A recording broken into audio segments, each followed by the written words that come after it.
Let me introduce myself. My name is Syawal. My name is 21060311115.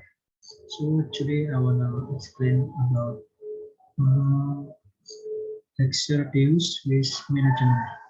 So first is many of the chemicals used in the lab are potentially dangerous, especially under high heat pressure or when they are mixed with other chemicals.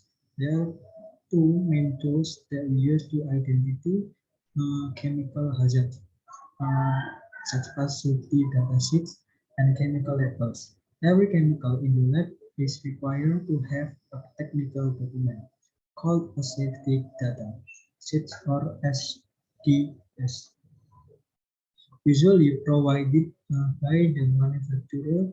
There were formerly known as Material Safety Datasheet or MSDS. Next, hazardous waste management. This safety datasheet is a one-stop shop to find out about chemicals properties, hazard and safety precautions. Know the location of the safety datasets in your lab and review them before working with a chemical for the first time. HHS is an acronym for the Globally Harmonized System of Classification and Labeling of Chemicals. This new system provides an international standard format of safety dataset. All SDS must now be organized into 16 sections. Section 1, Identification. And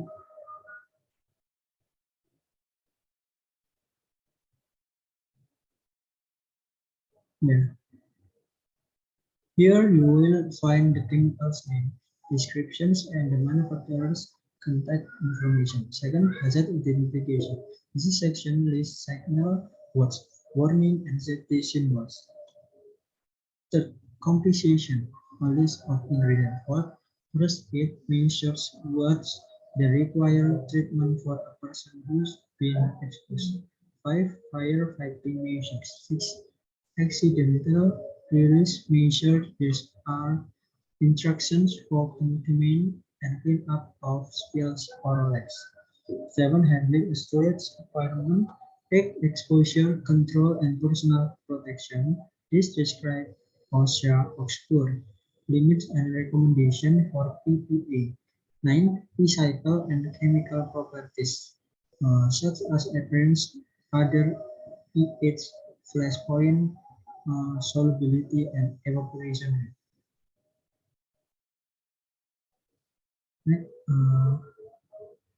10. Stability and reactivity, how to avoid hazardous reaction. 11. Toxicological information, find out about the likely route of exposure, symptoms, as well as short and long-term effects. Section 12 until Section 16 are not mandatory, but you should at least be familiar with ecological, disposal, and transport and regulatory consideration. Section 16 is for any other pertinent information. This is where you will find the date that the SDS was prepared along with the last now revision. Safety datasets provide a lot of information about how to use chemical safety in the lab. But there is also another way to learn about a chemical, and that's by reading its manual.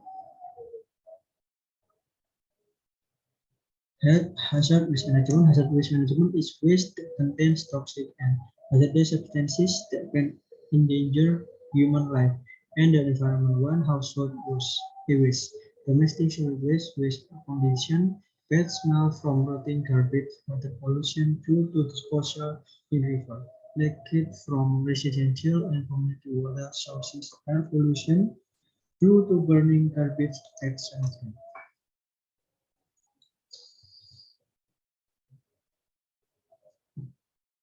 Pollution of river water by waste disposal has a negative impact on human health. Environmental pollution is a problem that issued the completed the management of landfill is the uncontrolled use of plastic as a packaging material.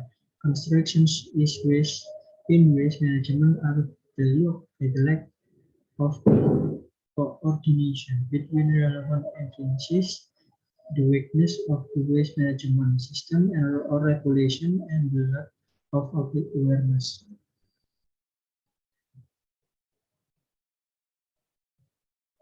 The policy for of disposal of household solid waste is the 4L, among others as follows: one, reducing waste, reusing, recovery, repair, and collection, material, useful material, and recycle trash. Hazardous and toxic materials are compounds that are used both in the short and long term, can be harmful to human health and the environment if not handled properly and properly. Pollution prevention efforts are by monitoring the release of chemical flowing into the territory and movement across Indonesia border. This is especially true of chemicals that are prohibited and restricted in their use.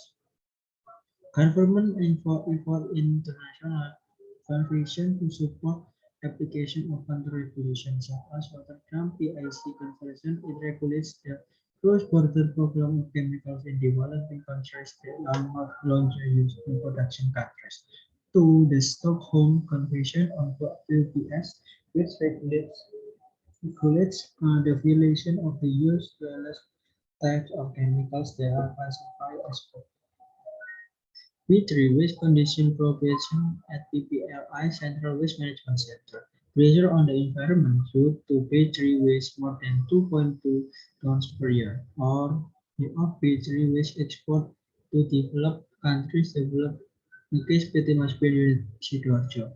The syawal treats its B3 waste plus disposes of it directly into the environment. To prevent the entry of B3 waste, ratify the plus 331 conversion regarding the transfer of B3 waste between countries through Presidential Decree number 61 of 1994.